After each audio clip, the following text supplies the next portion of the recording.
Mes chers de crypto, les infos crypto pour ceux qui n'ont pas le temps, le Bitcoin fera maximum x3. Mais qu'est-ce que feront les autres cryptos, les gars? On va parler de ça ce matin. On va parler aussi du court terme, parce que même s'il y a beaucoup d'indicateurs très encourageants, on va pas oublier ce petit truc tous les week-ends qui nous ramène à la réalité ou qui nous permet de rebondir. Bref, tout un programme en ce dimanche matin. J'espère que vous allez bien avec un BTC qui a repris les 65 000 $. On prend 1,6%. On a Ethereum qui prend 3,8%. On est à 3182 $. BNB qui prend aussi 3%. Missile Sol 5%. Bref, c'est vraiment très vert en ce dimanche matin. On a une belle perf notamment du côté de Shiba qui prend 18%. Très joli, dans le ventre mou, le bas du tableau, le milieu du tableau. On a STX qui prend un joli 13,6%, Phil qui prend 6%, belle perf aussi du côté des RNDR qui prend 10,6%, pareil pour HBAR.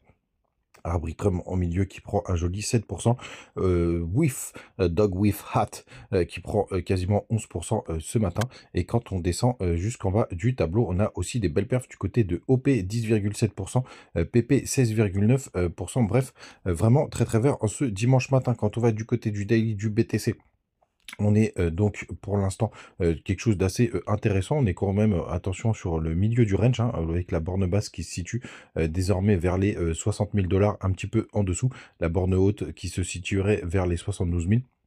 Et vous voyez, on est quand même sur une grosse zone qui a fait office de support, de résistance.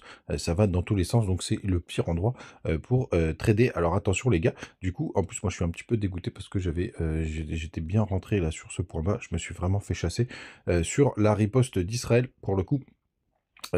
Malheureusement, je suis sorti d'un trade qui aurait pu être magnifique. Pour l'instant, vous voyez qu'il y a la Tenkan, la Kijun, d'ailleurs, même si on a repris la Tenkan qui est juste là, on est coincé entre les deux, et pour l'instant, on n'a pas été chercher l'objectif du bas du nuage, mais vous le savez, ça nous dit qu'on devrait y aller, mais pour autant, ça nous dit pas à quel endroit, et vous voyez, ça monte, ça ne fait que monter, et vous avez quand même un gros support, si c'est à partir de fin avril, qui se situe aux alentours des 62 000 $. Donc ça peut être tout simplement la règle, mais bien plus haut qu'on ne le pense. Du côté des autres indicateurs, attention les gars, et c'est pour ça, pas d'euphorie, c'est qu'on a clôturé les contrats futurs à 64 355 $.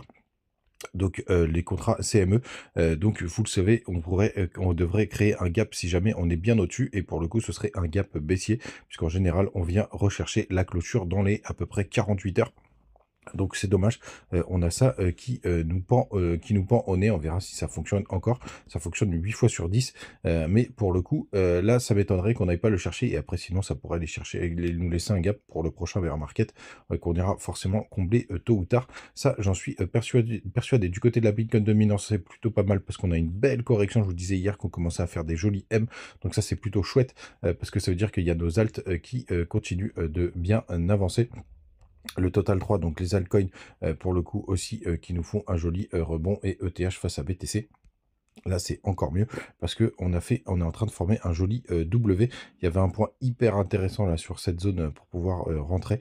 Voilà, mais en tout cas, si on vient casser les 0,49, pour le coup, ce serait hyper pool pour le BTC. On attend que ça pour les alts et pour ETH. On attend que ça, bien entendu. Du côté de notre indicateur Altcoin Season Index en year, vous voyez, on continue de faire cette magnifique pattern, vous voyez, hop, qui nous fait un joli arrondi ici et qui repart. On va voir ce que ça va donner.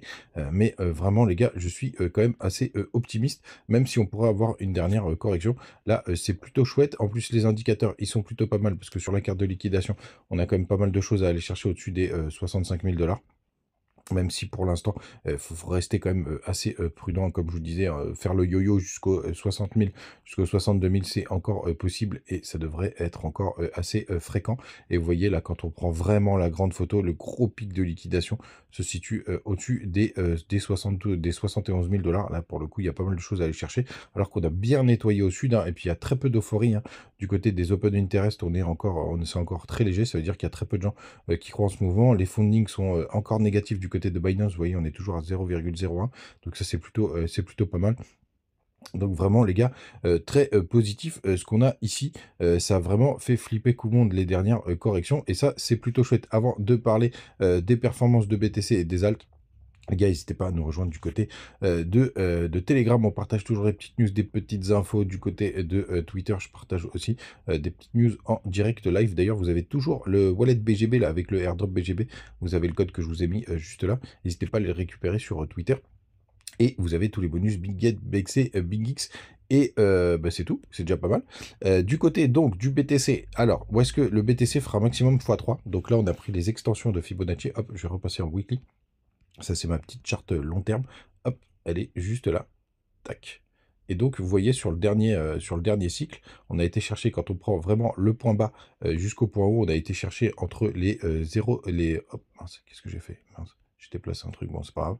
On a été chercher entre les 161,8 et les 261,8, même plutôt même entre les 261,8 et les 361,8, hein, quand on a atterri juste là. Et si on fait le même exercice, eh ben, tout simplement, on ira normalement chercher entre les 174 000 dollars et les 234 000 dollars. D'ailleurs, il faut que je rajuste un petit peu parce que ça bouge pas mal. Hop, il est juste là, mon petit carré. Et donc, ça veut dire que le BTC, il devrait faire, allez, x3, allez, grand max x3,5. Et nous, ce qu'on joue, les gars, ben, c'est évidemment les altcoins. Les altcoins qui devraient faire des plus grosses performances quand on prend le top. Et c'est ça qui est très intéressant. Je pense que Ether fera un peu mieux. Il pourrait nous faire la tuto à un x3, enfin x4. Donc ça ferait 12 000 dollars, même x5, ça m'étonnerait pas. Mais je pense qu'on s'arrêtera juste un petit peu avant les 15 000 pour buter tout le monde. Et sur le reste de la map, je pense par exemple que BNB, là, il devrait, pourquoi pas aller toucher les 2500 dollars ou un petit peu avant. Parce qu'il reprend du poil de la bête, notamment grâce au launch pool. Missile sol-sol aussi qui pourrait faire encore des belles performances, mais il a déjà pas mal performé. Et après, dans le bas du tableau, c'est là où on va toucher des x6, des x7, des x8, des x9, des x10. Et pour le coup, moi, vous le savez, je suis full alt, plutôt low cap. Donc, c'est plutôt des cryptos qui sont après. Allez, ma crypto qui est de le plus haut dans le top, ça doit être TAO. Et je pense encore que lui, il devrait atteindre les 3000 dollars. Ce serait même assez cohérent, voire même plus. Donc les gars, évidemment, c'est pour ça, nous, on joue ça, on joue les altcoins, mais pour autant, c'est beaucoup plus risqué. Et les gars, faudra pas se louper sur la sortie. Faudra bien commencer à vendre sur la montée quand on est parabolique, parce que après, le retour de bâton, il va être hyper violent. Mais bien entendu, c'est ce qu'on espère tous, avoir nos altes qui performent. Les gars, vous savez tout, passez un très très bon dimanche, on se retrouve demain. On fait attention à ce petit gap des CME, on verra bien évidemment ce que ça a donné. Bon dimanche, ciao!